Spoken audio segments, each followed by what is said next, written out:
ओम नमः शिवाय। मित्रों, मैं आचार्य तेजपाल अपने परम उच्च कार्य साधन यूट्यूब चैनल में आप सभी मित्रों का हार्दिक स्वागत करता हूं। आज का विषय है कि कुलदेवी कौन है।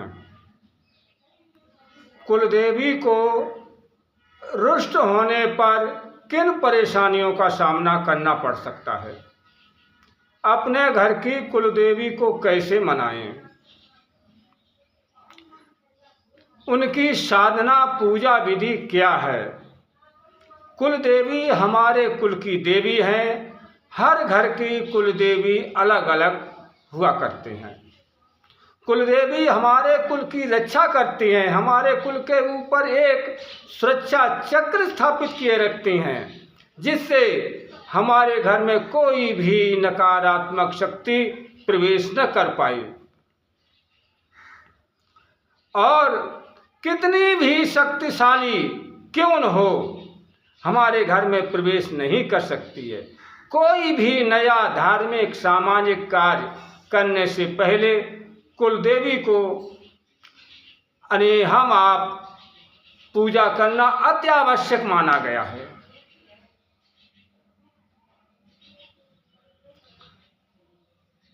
यह परंपरा प्राचीन काल से चली आ रही है और कोई साधना करके, कोई भी साधना करने से पहले कुल देवी को या कुल देवता को एक बार पूजना अनिवार्य माना गया है। हम जो भी धार्मिक कार्य करते हैं उसकी कुलदेवी भगवान तक शीघ्र पहुंचाने का काम करती हैं और कुलदेवी के प्रसन्न होने पर हमारी कुल परंपरा आगे बढ़ती है। कुलदेवी का स्थान घर के मुख्य दरवाजे की चौखट के ऊपर दाहिनी तरफ होता है।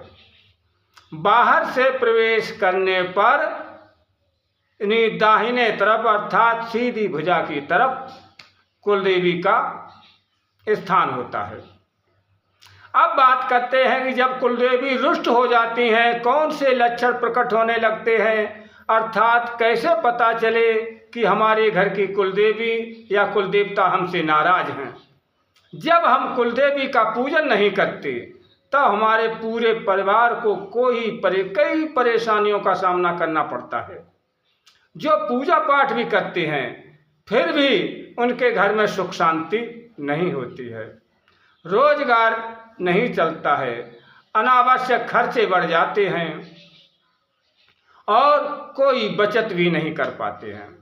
संतान नहीं होती है तो विक्षिप्त अवस्था में होती है अर्थात विकलांग होती है। तो आप कुलदेवी को व कुलदेवता का पता लगाकर उनसे क्षमा मांग लें। कुलदेवी हमारे घर की देवी हैं, माँ के समान हमारी रक्षा करती हैं। कुलदेवी की पूजा करना बहुत आसान है। मैं आपको बहुत सरल उपाय बताऊंगा जिससे आपकी कुलदेवी शीघ्र प्रसन्न हो जाएंगे। बहुत छोटा सा उपाय, बहुत सरल है। आपके घर परिवार में खुशियों की बरसात होने लगेगी। पहले आप सामग्री को समझ लें और उसे नोट कर लें। मैं धीरे धीरे बोलूँगा, नोट करिए। 3 पानी वाले नारियल लेना है आपको, लाल कपड़ा थोड़ा लेना है, 9 सुपारी लेनी है, श्रृंगार की वस्तुएं लेनी हैं जो गिनती में 16 होना चाहिए। फिर अपनी सामर्थ्य अनुसार ले लें 9 पान के पत्ते, कुमकुम, सिंदूर, हल्दी, मौली, ये 3 प्रकार की मिठाई, 3 घी के दीपक, इतनी सामग्री आपको इकट्ठी करनी है। फिर दोबारा सुन लीजिए, पानी वाले 3 नारियल लेना है आपको, लाल कपड़ा लेना है छोटा सा, जिसमें नारियल बंध जाए, और 9 सुपारी लेनी है। श्रृंगार की वस्तुएं लेनी है जो संख्या में 16 हों, या फिर आपकी जैसी क्षमता हो, जैसी सामर्थ्य हो, सामर्थ्य अनुसार आपको लेना है। और 3 प्रकार की कुमकुम, सिंदूर, हल्दी, मौली और 9 पान के पत्ते। आपका को 3 प्रकार की मिठाई और 3 घी के दीपक लेने।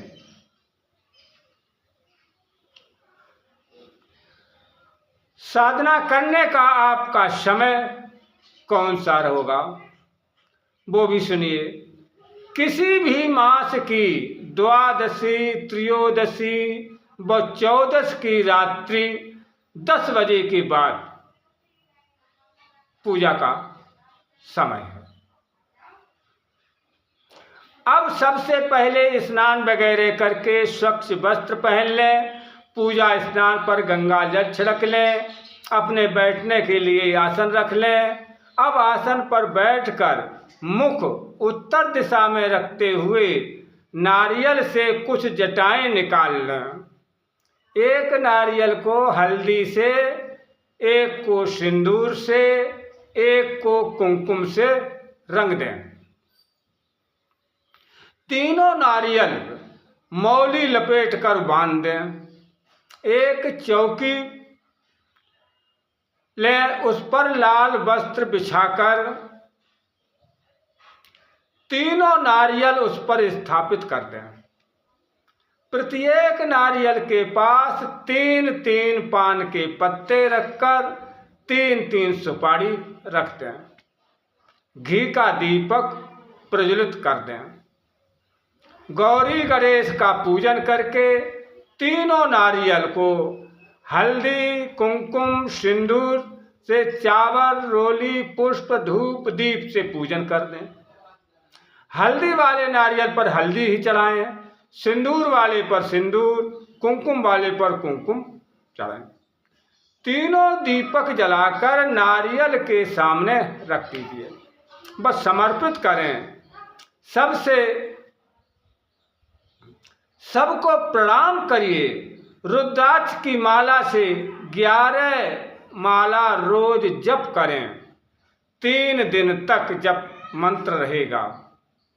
मंत्र कौन सा है? ओम मम कुल देवेभ्यो नमः।